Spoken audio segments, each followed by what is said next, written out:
So, what does a diplomatic standoff in Johannesburg, a cricket final in Colombo, and the passing of a Bollywood legend all have in common? Well, they all happened in one absolutely pivotal week in November 2025. Let's connect the dots of a week that really did reshape the headlines. Our story kicks off at a pretty tense international summit where, honestly, against all odds, global leaders actually found some common ground. And from there, we witnessed a moment of just pure sporting glory, something that brought an entire nation to its feet.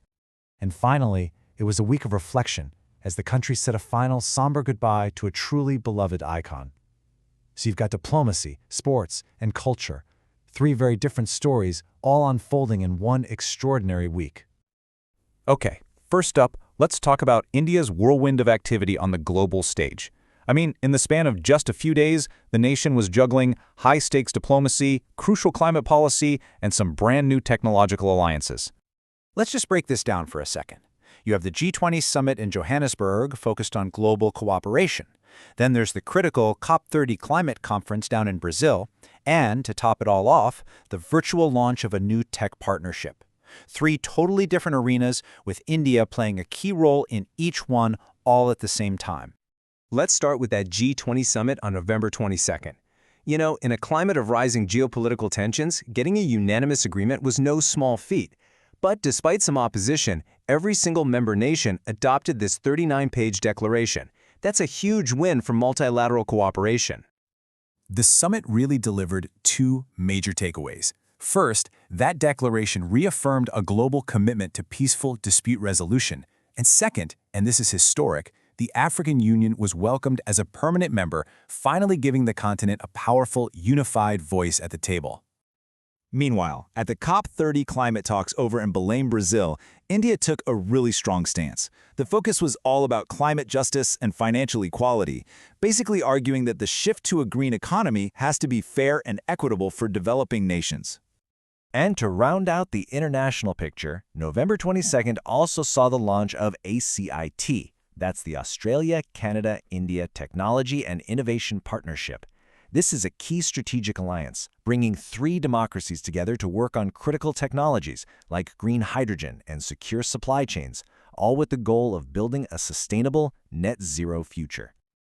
Now, while all of this was happening on the world stage, the home front was just as busy. India was experiencing its own set of defining moments in sports, economics, and law. And what a moment this was. On November 23rd, in Colombo, the Indian team made history, winning the first ever blind women's T20 World Cup. They grabbed a decisive victory against Nepal in the final, a landmark achievement for Indian sports and just a powerful testament to their incredible skill.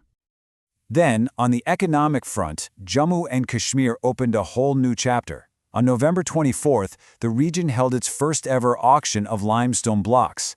This is a pretty significant move, designed to bring transparency and private investment into the mining sector to really boost local development. Next, a potentially major administrative shift. The government proposed a bill to change how the Union Territory of Chandigarh is governed. And here's the crucial point. Administrative control would move away from the governor of Punjab and shift directly to the President of India. So why is this happening? Well, it's all about Article 240 of the Constitution. This article allows the president to make regulations for union territories that don't have their own legislature. This amendment would put Chandigarh in that category, right alongside places like the Andaman and Nicobar Islands. You know, amidst all this change and achievement, the week was also a time for reflection, as the nation honored two figures whose legacies have left a truly indelible mark. The film world mourned the loss of a true giant, Dharmendra Dale, who everyone affectionately knew as the He-Man of Bollywood, passed away at the age of 89. He wasn't just an actor, he was a symbol of strength and charisma from the golden era of Indian cinema. His incredible journey spanned more than 6 decades. He just burst onto the scene back in 1960 and went on to become a cultural icon, eventually receiving one of India's highest civilian honors, the Padma Bhushan, in 2012. His impact was simply immense. And as the week drew to a close, India celebrated another legacy, that of Dr. Verghese Kurian. See, November 26th is National Milk Day, and it marks the birthday of the man known as the father of the White Revolution. Dr. Kurian was the architect of Operation Flood, a groundbreaking program launched way back in 1970. This wasn't just some policy, it was a movement that completely revolutionized the dairy industry, empowering millions and millions of farmers. And the result of his vision? It was transformative.